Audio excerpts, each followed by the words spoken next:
Jonathan Rosen, The Best Minds, A Story of Friendship, Madness, and the Tragedy of Good Intentions.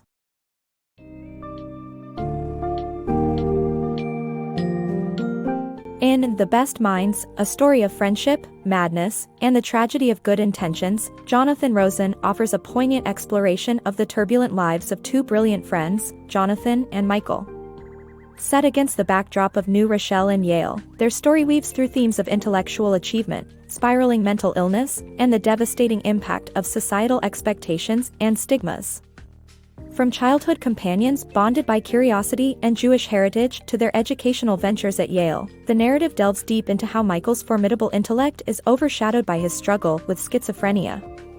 As accolades turn into nightmares, Rosen captures the fragile line between genius and madness, exploring the realities of mental health, the harsh truths of institutional support, and the tragic outcomes of disregarded warning signs. Immerse yourself in a compelling tale that reflects on friendship, ambition, and the chaotic dance between brilliance and psychological tumult.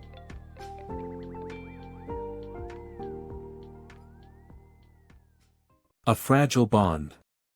In the serene suburb of New Rochelle, the path of friendship unfolds between Jonathan and Michael, whose unlikely camaraderie shapes their adolescent years.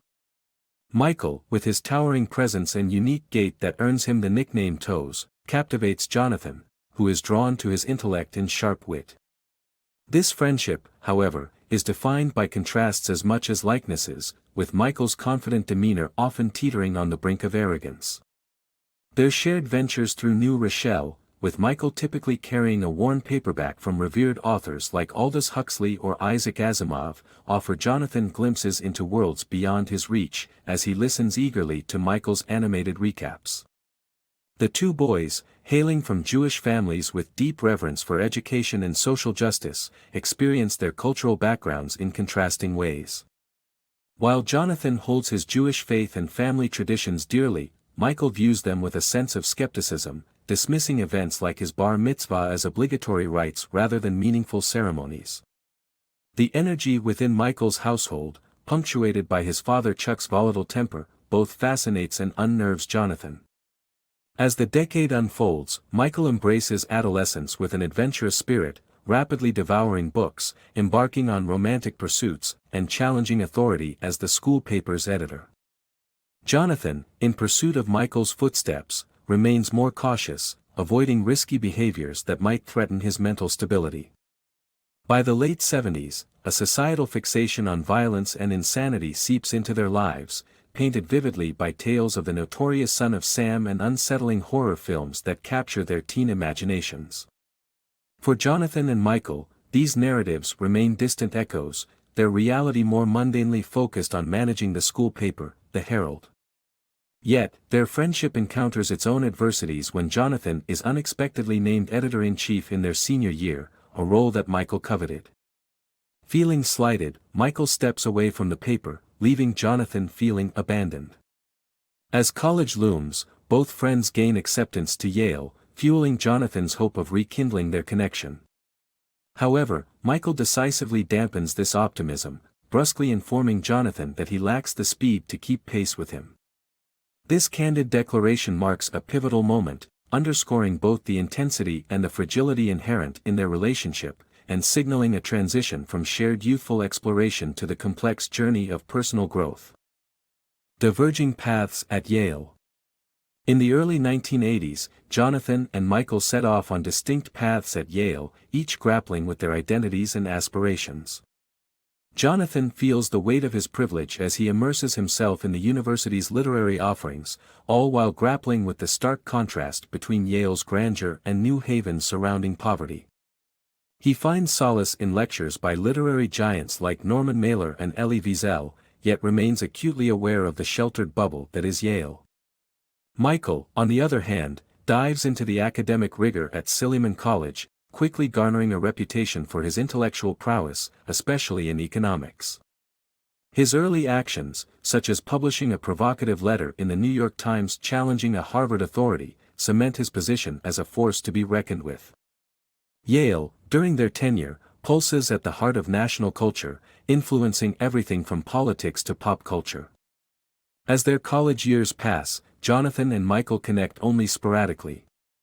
Upon graduating, their trajectories diverge sharply. Jonathan chooses to further his education with a PhD in English at Berkeley, while Michael graduates summa cum laude and steps into the high-stakes world of Bain & Company in Boston, driven by a 10-year plan to accumulate wealth before dedicating himself to writing. However, the relentless pressure at Bain soon overwhelms him, pushing him to quit and move back with his parents in New Rochelle, haunted by paranoia that Bain is spying on him. During this turbulent phase, the Ferbers, family friends with deep ties to mental health advocacy, take notice. Jane Ferber, who oversees a mental health community center and runs an informal support network from her home, embodies the deinstitutionalization movement, championing community-based mental health solutions. Michael finds a temporary sanctuary in her home, integrating into the Ferbers' informal network, his charm often veiling the deeper chaos within. Despite moments of clarity, the shadows of Michael's delusions loom large, and his tale becomes a poignant illustration of the tensions between ambition, mental health, and the search for identity in an ever-demanding world. Michael's descent. Michael's mental state unravels as he becomes consumed by thoughts of his ex-girlfriend, Joanne, even following her to a music festival overseas. His creative output turns dark, filled with violent narratives, which he shares with his friend Jonathan. As rejection letters from publishers accumulate, he obsessively displays them on his bedroom walls. Alarmed by his decline, the Ferbers introduce him to a psychiatrist, who is taken by Michael's intelligence, dubbing him "My Michael." Despite this, his mental health continues to deteriorate. Overcome by paranoia, he perceives his parents as Nazis and patrols his house with a knife, leading to his hospitalization in a psychiatric facility. Inside the locked ward, Michael appears dulled by medication. His conversations with Jonathan paint the hospital as a confining place. He blames his intense writing for his condition, yet clings to bursts of optimism. Jonathan is left pondering if this is a temporary setback or a lasting crisis. Despite his mother's caution against rekindling ties out of sympathy, Jonathan is compelled to support his friend, visiting him and witnessing the toll of his illness. Now domed in religious fixation and claiming to hear voices, Michael's condition remains fragile. Upon release, he enters Futura House, a halfway home, but is tethered to heavy medication. The lack of robust support for individuals in his position leaves him to wrestle with an unwieldy system, dependent on disability aid and Medicaid. This life starkly contrasts with his previous success, casting a shadow over his spirit as he finds himself categorized with society's marginalized. Yale and Resilience. Michael's journey through Yale Law School is an extraordinary tale of resilience and determination against the odds. Accepted into the prestigious institution before experiencing a psychotic episode, he finds an ally in Dean Guido Calabrese. Guido, understanding Michael's mental health struggles, promises to provide the support he needs on this challenging path. Despite skeptics like Jane Ferber warning about the high-pressure environment's potential toll, Michael believes that his intelligence will lead to stability and triumph. Entering Yale, Michael discovers a supportive network that contrasts starkly with the often cutthroat image of law students. His classmates are not just peers but allies, easing the burden of his demanding studies, which is essential as his medication affects his cognitive strengths. Among the faculty, Michael finds titular figures who not only mentor him but also accommodate his unique needs. Professors like Joseph Goldstein and Owen Fiss offer private lessons, and significant figures like Robert Burt recognize Michael's brilliance while questioning his fit in the traditional legal world. Open about his schizophrenia with professors, Michael gains respect for his transparency and perseverance. Yet, with his peers, he is more guarded, revealing his condition to a select few. His honesty extends to his personal life when, 6 months into their relationship, he shares his truth with his girlfriend, Caroline "Carrie" Costello. Carrie, transitioning from a literature major to a systems engineer, shares a special bond with Michael, rooted in understanding and unwavering support despite Linus's cautious outlook. Upon graduating with honors in 1992, Michael is offered a research associateship by his professors. However, the transition to the corporate world proves rocky. During a summer stint at a prestigious law firm, Michael's insistence on personal accommodations leads to conflicts. The firm's response is cold. They diminish his workload and ultimately do not extend an invitation for a permanent position post-graduation. This stifles Michael's ambition of a swift legal career, highlighting life's unpredictable challenges and the resilience needed to navigate them. Breaking the silence.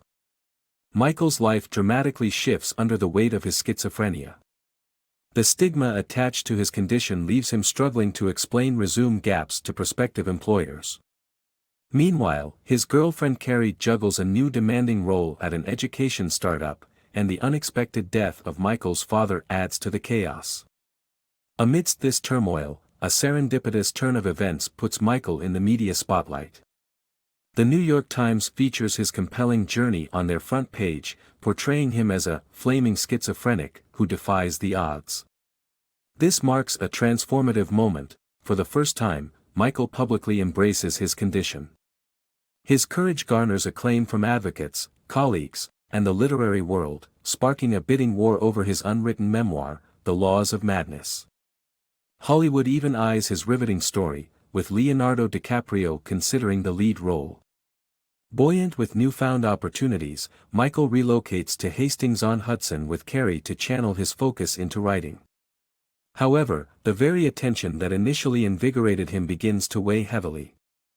As Michael grapples with the expectations surrounding his book, a shadow of doubt looms, a concern shared by his old friend Jonathan and his psychologist, Bonnie. Jonathan, now a journalist who's distanced himself from Michael, fears the heightened attention may trigger another breakdown.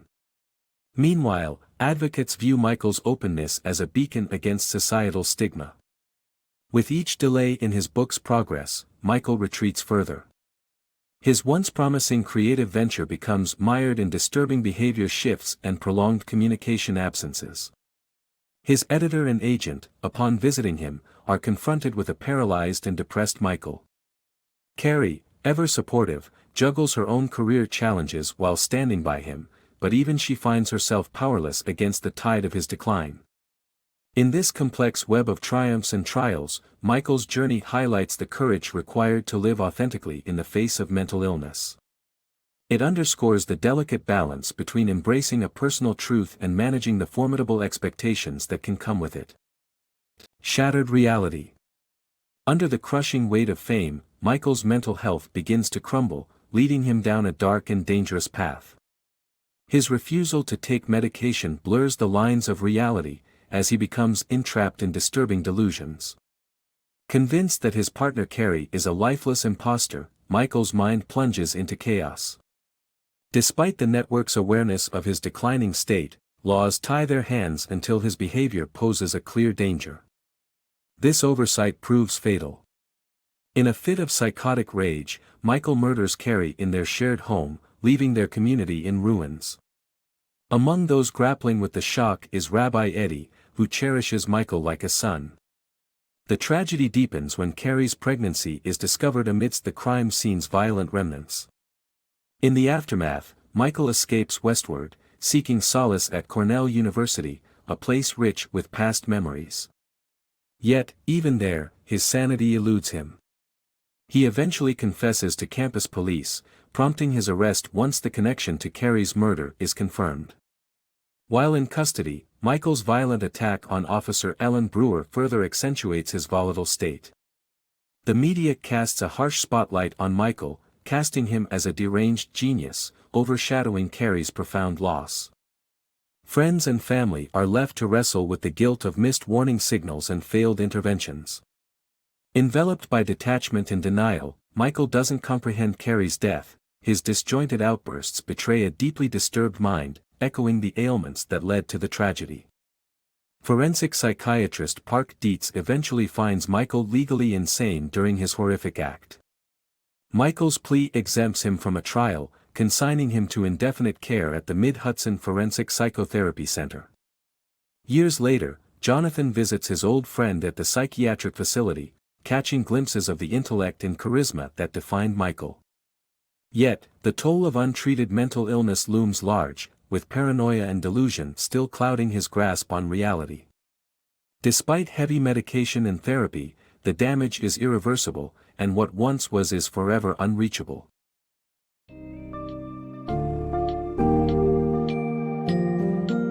Jonathan Rosen's narrative in The Best Minds leaves us grappling with profound reflections on the nature of mental illness and the complexity of human relationships. It underscores the critical need for compassionate understanding, adequate institutional support, and proper care for individuals battling mental health issues. Michael's journey from a promising law graduate to his tragic downfall serves as a stark reminder of society's failure to adequately address the needs of those suffering from serious mental illnesses.